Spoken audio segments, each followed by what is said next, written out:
مامۆستایان ئۆڵا ئیسلامێ ڕۆڵێک مەزن و بەرچاو هەبوویە و هەیە ئەت فەرەهەمکردنا کەشێ پێکڤێژیانێ هەرێما کوردستانê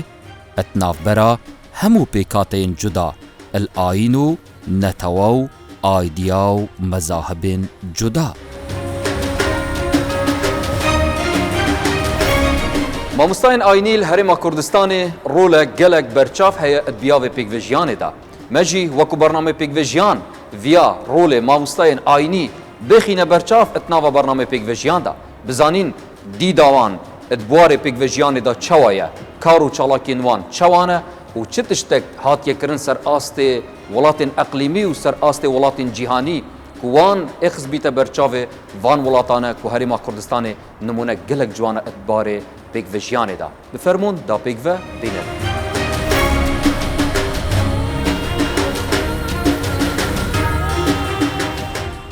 مەلا عەبدوڵڵا سەرۆکê êketî zanayên aynê îslamê bi hes il pêşengiya mamostayên aynî diket et biyavê pêkvejiyana aynî û neteweyî li herêma Kurdistanê. Dibêje her tim rênmayên me ji bo mamostayên aynî ew e ku hêj demekê tiştekî wesa nekin ku bandorek negatîv hebît el ser rewşa pêkvejiyanê. Her wesam hemû pêkûlan dikeyn ku xelkê biyanî jî el ser astê welatên cîhanî û navçeyî haydar bikeyn ku herêma Kurdistanê nimûzecek gelek ciwan û berçav e et biyavê pêkvejiyanê da. مامۆستایانی ئاینی بە سوودوەرگرتن لەو پاشخانە گەورەی ئاینی پیرۆزی ئیسلام توانیتیان لە هەرێمی کوردستان ببنە پێشەنگ بۆ بەرەو پێشبردننی پێکەوەژیانی ئاینی و نەتەوەی لەناو پێکهاتە جیاوازەکان. بۆیە ئەبینین خۆشبەختانە لە هەرێمی کوردستان هیچ کێشەیەکی ئاینی لە نێوان پێکهاتە جیاوازەکان نییە، بەڵکو بۆ پەڕی تەبایی و برایەتی ژیانی خۆیان بەسەر ئەبن. ئەو حاڵاتانەی جەنابەت ئاماژە پێدا زۆر جار ڕەنگە هەبیت حاڵات هەبن لە هەرێمی کوردستان مامۆستاک لە مامۆستاکانی ئاینی دەربڕینێکی هەبیتن کە پێچەوانەی پێکەوەژیان بیتن. ئەو کات جەنابتان وەکو لایەنێکی ڕێنمایی کار بوو مامۆستایانی ئاینی و ڕوشنبیری مامۆستای ئاینی. ئەو کات ئێوە چ ڕێوشینێک دەگرنە بەر؟ ئێمە بەردەوام ڕێنماییمان بۆ مامۆستایانی ئاینی ئەوە بووە کەەوە شتێکی وانەکەن کە کاریگەری سەربی لەسەر پێکەوەژیان هەبێ. خوا نەخواستە ئەگەر حاڵەتێکی وا بوو بە دانیشتن بە گفتوگۆ بە حیوار ئەم بابەتە چارەسەر بەبێ ناوهێنان حاڵەتی ئەومان هەبووە کە جەنابتان پێڕەگەیشت. بە تەکید حاڵەتی زۆر هەبووە، هەوڵمانداوە چارەسەرمان کردوونە، یەک دوو حاڵەت چارەسەر نەبوون بە شێوەی حیوار و لێکتێگەیشتن. ئۆکەیماندا وەزارەتی ئەوقاف و کاروباری ئاینی بۆ ئەوەی ئیجراعاتی پێویستیان لەگەڵ بوو. باشە کەواتە ئێستا ئەو پێکەوەژیانەی لە هەرێمی کوردستان هەیە. ئەکید یعنی مامۆستایانی ئاینی ڕۆلێکی زۆر بەرچاو هەیە لە گوتارەکانی لە هەلسوکەوتەکانی وەکو بڵێن لە سەرەدەری ڕوژانەی ئەوان کە تێکەڵین لەگەڵ هەموو کەسێکی تر ئەکەن. ئەمە جێگای شانازیە و مای شانازیە بوو ئێمە و بوو جەنابتانیش. ئێوە چ پرۆگرامێکتان هەیە کە زیاتر ئەمە پەرە پێ بدەن، زیاتر ببیتە قەناعەتێک شۆڕ ببیتەوە بۆ هەموو کایەکانی تر؟ بەتاکید پاراستنی پێکەوەژیان یەکێکە لە ئەرکە هەرە گرنگەکانی یەکێتی زانایان بە درێژایی مێژوو کە لە 20 ئەیلولی ساڵی 1970 بە ڕێنمایی مەرحووم مەلا مستەفای بارزانی ئەم دەستگایە دروست کراوە تا ئێستا یەکێک لە ئەرکە هەرە گرنگەکانی پاراستن و بەرەو پێشبردننی پێکەوەژیان بووە. چۆن سەرەدەری لەگەڵ کەسانی تر دەکەن کاتی سەردانی ئێوە دەکەن بۆ نمونە یەزیدیەکانن، مەسیحیەکانن یان سابیئەکانن، ئەدیانەکانی ترن یان کەسانی تری جیاواز وەکوونەتەوە، ئێوە چۆن تەعامل لەگەڵ ئەم حاڵەتە دەکەن؟ ئێمە پەیوەندیەکی باشمان لەگەڵ پێکاتە ئاینیە جیاوازەکانی هەرێمی کوردستان هەیە، دانیشتنی بەردەواممان هەیە، بیڕاگۆڕینەوەمان هەیە لەگەڵ یەکتر، ئاگادارکردنەوە یەکترمان هەیە، خوا نەخواستە لە هەر خەلەل و کەم و کورتێک هەبێ. پەیوەندەکانمان دوو جۆرە، جۆرێکی ڕسمیە دانیشتنی بەردەوامی ماوە ئیدیکەشیان بەهۆی سەردان و دیالۆگ لەگەڵ یەکتر و هەندێک جان ئەنجامدانی کاری هاوبەش لەگەڵ یەکتر بە تایبەتی ئەو شتانی کەوا گشتگیرن و لە ڕووی پراکتیکی و عملیەوە ئێمە وەکو یەکێتی زانایان هەوڵمانداوە بە باشترین شێوە لە ڕووی عملیشەوە ئەم پێکەوەژیانیان ئەم لێکنێزیچیە لەگەڵ یەکتر ئەنجام زۆر باشە. ئێوە توانیوتانە کە ئەم پێکەوەژیانە وەکو بڵێن فکرەکەی بگەینن بە خەڵکانی تریش لە دەوروبەرمان لە بیانیەکان کە بڵێن کوردستان ئاوایە بەو شێوایە بەو شێوازە ئێمە دەتوانین پێکەوەژیان بکەین؟ بە تەکید یەکێک لە ئەرکەکانی ئێمە بەردەوامبوونی پەیوەندیە لەگەڵ جیهانی ئیسلامی، بۆیە خۆشبەختانە پەیوەندێکی باشمان لەگەڵ جیهانی ئیسلامی هەیە هەوڵشمان داوە ئەو وێنە تێکەڵی هەرێمی کوردستان لە تێکەڵی ئاینەکان لە بۆ دەرەوە بگوازینەوە چ لەو کاتێکەوە نوێنەرانمانیان ئێمە بەشداری کۆڕ و کۆنفرانسی نێودەوڵەتی ئەەکەین هەوڵ ئەدەن تیشک بخەینە سەر ئەو بابەتە ئێمە لەگەڵ رابطەی عالەمی ئیسلامی پەیوەندێکی زۆر باش و پتەومان هەیە مانجی 3 ساڵی ڕابردوو قەداستی پاپای فاتیکان سەردانی هەرێمی کوردستانی کرد ئامادەبوونی مامۆستایانی ئاینیشان بەشانی برا مەسیحیەکان و یەزیدیەکان لە پێشوازی پاپای فاتیکان ڕنگدانەوەیەکی ئیجابی لە ڕاگەیاندنی سەرتاسەری جیهاندایەوە لەسەر ئاستی نێودەوڵەتی بوون و منە وڵاتە بیانیەکان وڵاتە زلهێزەکان ئەمە چەند توانیتانە ئەم پەیامە یان ئەم جوانیە هەرێمی کوردستان پێشانیان بدەن لە ساڵی 2015 لە بەلجیکا لەوێن دەرتیشکێکی زۆر فراوانمان خستە سەر ئەو بارودۆخەی کنا هەموارێکەوە داعش لەگەڵ پێکهاتە ئاینیەکانی کرد لە تێکدانی کەنیسەکان لە تێکدانی معبەدی یەزیدیەکان و واقعەکەمان بە شێوەیەکی گشتی بە دیکومنتاریش لە بۆ گواستنەوە زۆر پێی سەرسان بوون هەتا دەمەوێت ئیزافە بۆ قسەکانت ئەو ڕۆژێکەوە لە 3 2014 تیرۆستانی داعش ژمارەیەکی یەکزار زۆر لە خوشک و برایانمان لە برای زیدیەکان و بەشێش لە برا مەسیحیەکان ئازاریان پێبەخشی یان تووشی نەهامەتی گەلێک گەورە بوون ئێمە زۆر بەپەلا چوین سەردانی سەماحەتی بابە شێخمان کرد ناڕحەتی و بێزاری خۆمان لە بۆ پێشاندا ئیسینکاری خۆمان لە بۆ پێشاندا پێشمان وتن ئەوە لەگەڵ ئێوە نەکراوە لەگەڵ هەموو مرۆڤایەتی کراوە ئاینی ئیسلام بەریە لەم کردارە برا مەسیحیەکانمان لە مووسڵ و لە بەغدا ئاوارە و دەربەدەری هەرێمی کوردستان بوون شاندێک لە مامۆستایانی ئاینی لەگەڵیان بەشدار بوو بۆ ڕێپیوان لە بەرامبەر UN لە ناڕەزاییان پێشاندا بۆیە ئێمە هەوڵمان داوە و لە هەوڵی بەردەوامی شەبین هەر شتێک هەر پێکهاتەیەکی ئاینی لە هەرێمی کوردستان تووشی گرفت و کێشەیەک بێ کێشەیەکی گژگیر بێ نەک کێشەیەکی شەخسی کێشەیەکی گژگیر بێ ئێمە وەکو یەکێتزانین هاوکارین پشتیوانین و ئەوان بە برای خۆماندا ئەنێن هاونیشتیمانن لەگەڵ ئێمە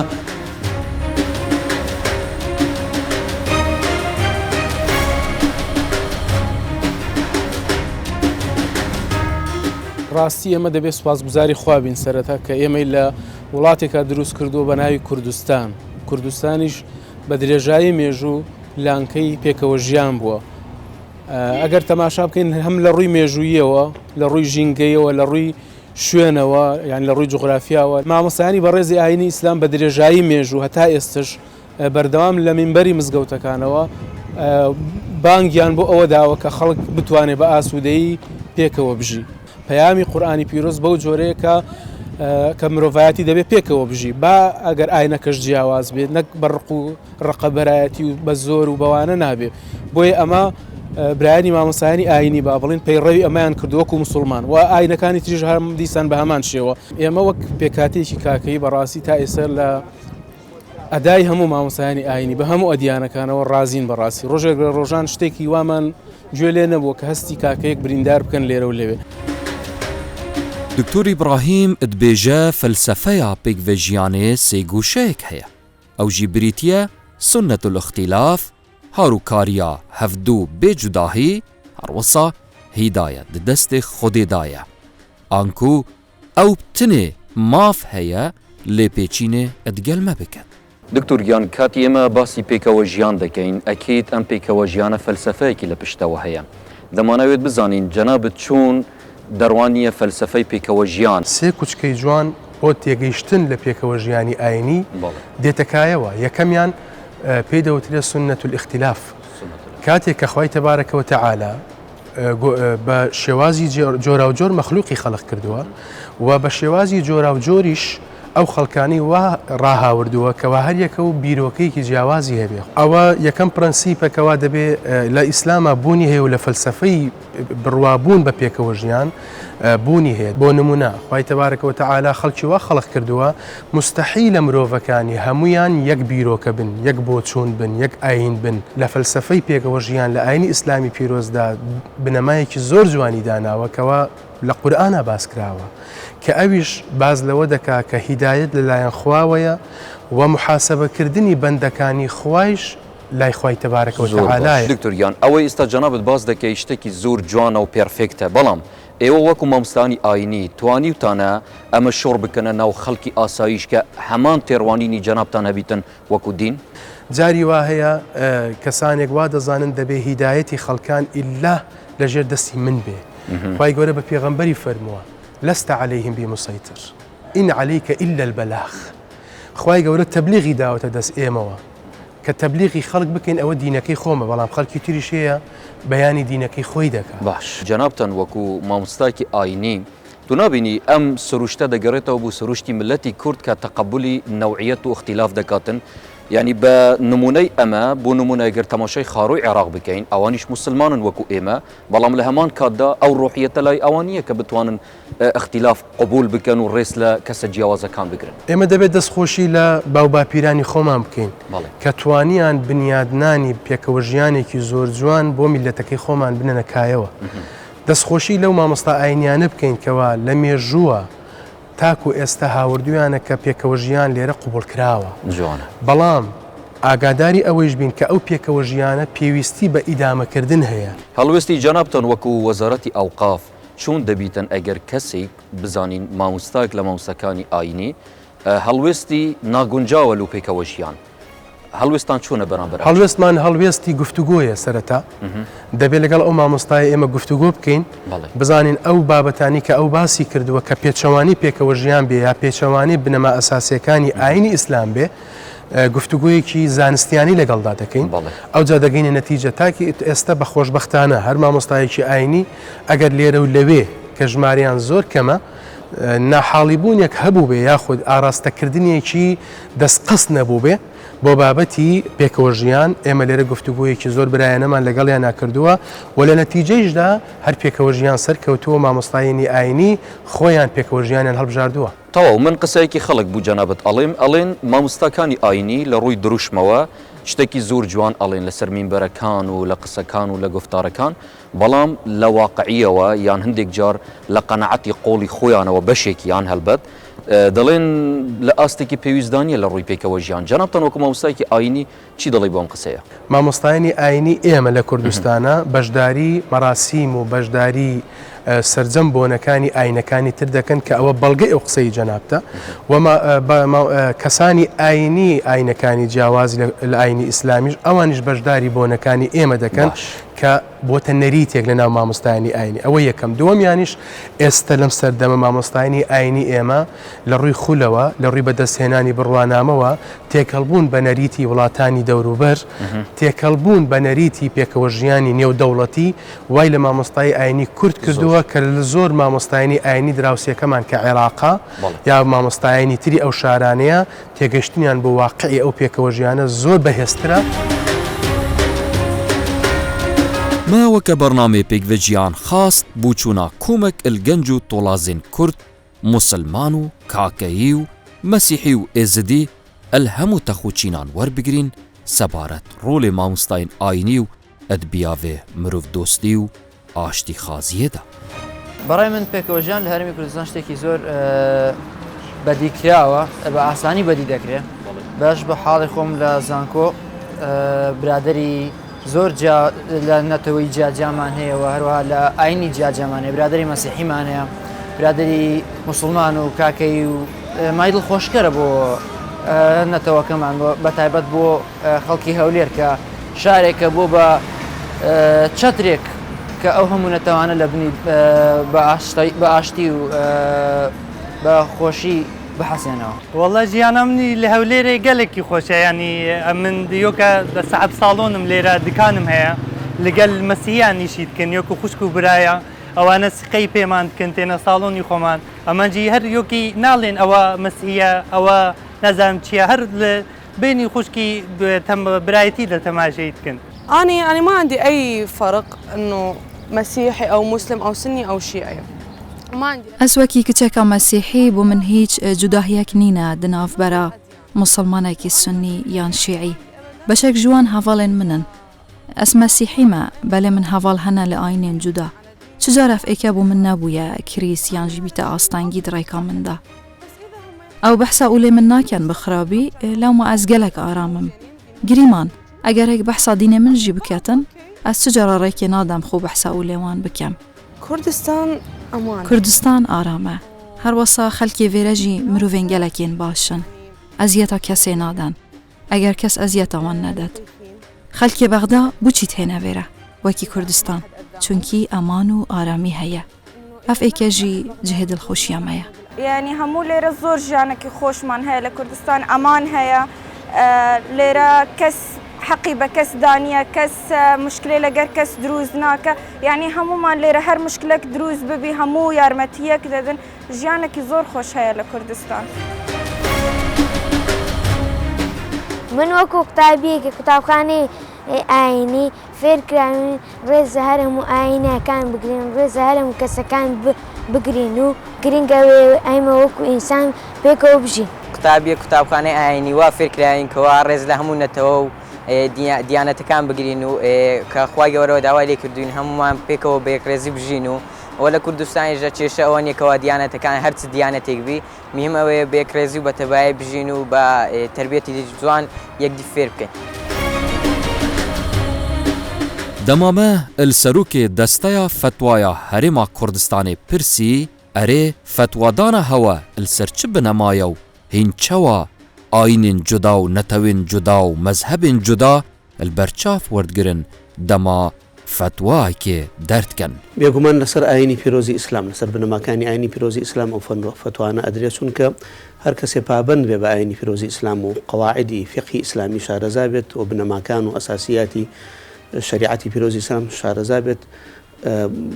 هیچ جۆرە ناداتپەروەریەک بەدی ناکرێت چوار بنچینەی سەرەکی هەیە حەزەکەم بۆ ئەوەی خۆشەویستی ڕوونکەمەوە بە کورتیش بێ یەکەمیان بنچینەی ئەوەی کە وەالئەرض وەضعها للأنام ئەم ئەرزەی کە من و تۆی تاین هینی هەموو مەخلوقاتە بەتەنها هینی موسڵمانیش نییە بەتەنها هینی غەیرە موسڵمانیش نییە بەتەنها هینی مرۆڤ نییە هینی هەموو گیانلەبەر و مرۆڤ و هەموو ئەنواع و ئەجناسێکە لە بنەمای دووهەمیان وتعاونوا على البر والتقوى کە بنەمایەکی ئەساسی قورئانی پیرۆزە دیسان واتە مادام لەسەر چاکە و چاکە خوازی و پێکەوە ژیانێکی ئاسوودەگی و لەسەر تەقوا و لەسەر بنەمای ئاینی پیرۆزی ئیسلام و ئەوە بێت هیچ گرفتێک نییە تۆ هاوکاری و لەسەر ئەم بنەمای ئێستا جەنابەت باس کرد بنەمای دووەم لە ئاینی ئیسلامدا جەنابتان دەتوانن ئان توانیتانە فتوا بدەن لەسەر ئەمە کە موسڵمانێک بڵین خێر و خێرات لەگەڵ کەسێکی تر بکرد کە نە موسڵمان بیتن بە نسبەت خێر و خێرات بەڵێ تەشجیعیشمان کردوون و نسبەت سەدەقە کە خێرە کە تەشجیعی خەڵکیشمان کردووە و مامۆساکانیش و ئەنجومەنی باڵای فتوایش و یەکێتی زانایانیش بە شێوازێکی گشتی بۆ ئەو لێ قەوما و ئاوارە و ئەوانەی کە دووچاری ئەو نەهامەتیانە بوون بەداخەوە و بە ناوی دینەوە لە شوێن و زێدی باوباپیری خۆیانیان دەریان کردن کە هیچ عیلاقەیەکی بە ئاینی پیرۆزی ئیسلام نییە ئەو کات ئێمەتان چ بوو لەسەر ئێمە پێمان شتێکی زۆر نادروست بوو پێمان حتا لە ئاخر دەرەجا غەیری ئەوەی کە ئیدانی ئەو حملە وەحشیەی داعش کە لە کاتی خۆیان ئەنجامیدا و لە هەر شوێنێکی تریشا بیکە و هەر کەسێکی تریش بە هەر ناون ئەوەیەکی تر بۆ خاکی پیرۆزی کوردستان یا بۆ خەڵکێکی سڤیل بێتاوان هەر ئاینێک بێ و هەر نەتەوەیەک بێ ئێمە ئیدانەی دەکەین و شتێکی زۆر بە شتێکی زۆر ناشرین و نادروست و ناشارستانبنەمای سێهەمیان الناس سەواسیەتون کە ئەسنانی المشت ئەنی ئەم خەڵکە هەمووی یەکسانە و 1400 ساڵە تا ئێستا لە گوڵێک کاڵتر نەوتراوە بە هیچ کەسێک خوانەخواستە کەسێک لە کوردستانە لە هیچ سەردەمێکا دەرنەکراوە لەسەر بیر و باوەڕی لەسەر بەڵکو مانەوەی کەنیسەکانیان و مانەوەی معبەدەکانیان و مانەوەی بیر و ڕاو تەنانەتەوە تا وەزارەتی ئەوقاف بەڕێوەبەراتیشی بۆ کردوونەتەوە ئەمانە ئەمە بەڵگەیە لەسەر ئەوەی کە کوردی موسڵمان کە زۆرینەی زۆری کوردستان موسڵمانن زانیوێتی مەبدەئی پێکەوەژیانی فامیوە و لە سەرچاوەیشی گرتووە لە ئاینی پیرۆزی ئیسلام زۆر باشە دکتۆر گیان ئەو پێکەوەژیانە ئێستا جەنابەت باس دەکەی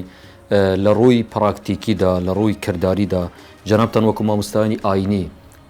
توانیتانەکە ئەو پەیوەندیە بەرفراوان بکەن لەگەڵ ئەدیانەکانی جیاواز نەتەوەکانی جیاواز وڵێ بێگومانم ئارزم کردی لە هەموو بۆ نەو مناسەباتێکی ئاینی مەسەلەن مەسیحیەکان بە تایبەتی کە تقریبن دائەندن بە ئاینی دووهەم لە کوردستانە لە مناسباتیانە بەشداری هەیە لە یەکێتی زانایانەوە ئەوانش دیانە ئێرە و ئێمەش دەچینە ئێوە و هیچ ئشکالێکمان بۆ دروست نەبووە و هاریکاری یەکتریشین لە مجالی ئینسانیەت و لە مجالی تەعاون و لە مجالی بەرەو پێشبردننی کوردستان و نیشتیمان پەروەری و ئەمانە طبعاً بێگومان هاریکاری یەکتر لەسەر ئەساسی ئیسلامی ئێمە دەبێت وەنە لەسەر ئەساسی مەسیحیەتی ئەوانش دەبێت هاریکاری لەو چوارچێوەی کە پێکەوە ئێمە بتوانین بژین بەیەکەوە وەکو چۆن لە پێشۆژیاوین لە ئێستەیشان لەمە دوژ هەر دەژین و پێکەوە چونکە یەک مەسیر و یەک خاک و یەک جوگرافیا و یەک نیشتیمان ئێمەی لە خۆگرتووە. ئێستا ئێمە لە هەرێمی کوردستاندا لانی کەم 8 ئەدیانمان هەنە و 5 نەتەوامان هەنە لە هەرێمی کوردستان. جەنابتان وەکو لجنەی فتوا دەتوانن فتوایەک دەربکەن کە ببیتە ڕایگشتیش بڵێن کاکە کەس بووی نییە بە کەسێک بڵێت ئەتوو کافری. ئێمە مەبدەئی یەکەمی ئوسولی ئەشعریەکان لەسەر ئەوەیە کە ئینا لا نکەفر ئەحەدەن من ئەهلی القیبلە جارێ ئەوەی کە هەر کەسی ئەهلی قیبلە بێ ئێمە تەکفیری ناکەین بەنسبەت ئاین و ئاینزاکانی دریشان ئێمە مەبدەئی لەکم دینکم وەلیە دینمان هەیە ناکرێتەوە بە ئیکراه کەسێ بێنیتە سەر ئاینی پیرۆزی ئیسلام. حقیقەتێکیش هەیە ئێمە کە پێویستە بیزانین لە تاریخی کوردستانە مەلای کورد کە هەبوون هەتا ئەو ڕۆک تۆمار نەکراوە کەسێکیان بە زۆر کردی بێ بە موسڵمان. ئێمە لەسەر ئەو عەقیدە و بیر و باوەڕە ئەسیلە ڕەسینە قەدیمە قەیمەی کە هەبووە لەسەری بەردەوامین ئێمە باوەشمان گرتووەتەوە بۆ هەموو برایەک کە لە کوردستانە ئەژی و خۆشمان دەوێن.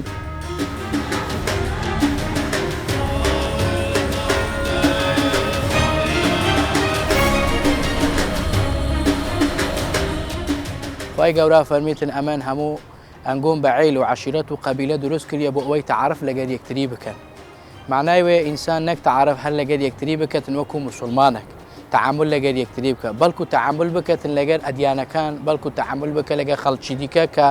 غێر دینی تووە کە ئەتوو تعاملی لەگەرەکەی توجارەتی لەگەرەکەی کەسابەتی لەگەرەکەی هاتوچوو علاقات لەگەری هەیە. من بەخۆ وەکو مامۆستایەکی ئاینی علاقاتی من فراوانە فترەیەک پێشی ئێستاکە من وەکو مامۆستایەکی ئاینی قەزیەیەکی کەسێکی مەسیحی لەلام بوو لەگەر ئینسانێکی موسڵمان نەمهێشکەوە غەدر لە کابرای مەسیحی بکرێتن لەبەر ئەوەی کە مەسیحیە.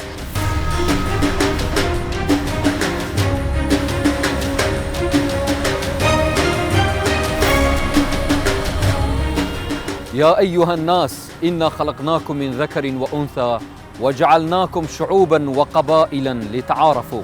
اف آياتا بيروس اتناوا قرآنا بيروس دا ما مستاين آيني ريك اتناوا جيانا هرما كردستان دا براكتيزا كريا واف مفهوم واف تيجها اش خلق آسايش را هات يقوتن كا توچوا در ريزي البوچون جياواز گري. برنامه بيك و جيان مفيا رول ما مستاين آيني بشوپينين بزانين كاوان چه دستشين هيا اتناوا بيك و جيانا هرما كردستان دا. دينگوهيل انجير چاف دريا خدای مزن و دلوان حتى حلقه كدي بگينه فيك خدای مزن مهميان بپارزيتو كردستان جي هريا آودان بي.